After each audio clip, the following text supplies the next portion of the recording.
Donc en fait, pour les bulles, c'est un peu des brutes quand même.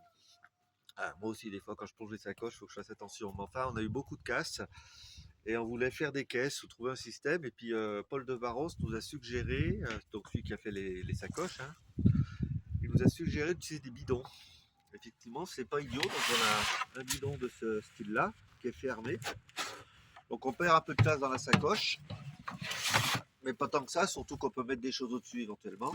L'intérêt de ce système, c'est qu'il est complètement fermé et on pense un peu solide. Et puis on a pris un autre, on va essayer d'autres bidons. Donc là je suis en train de le découper.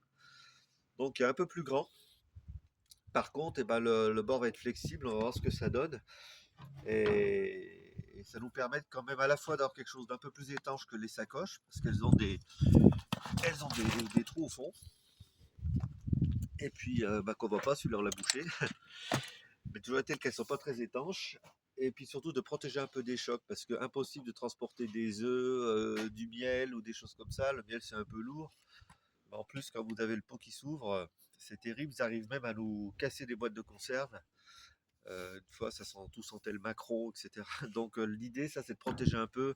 Bon, on n'est pas certain qu'un mulet qui se roule là-dessus, ça va tenir, mais voilà, c'est des essais, donc on vous partage l'expérience, on verra ce que ça va donner par la suite. Et on pense mettre 4 sacoches sur les 8 comme ça, renforcées.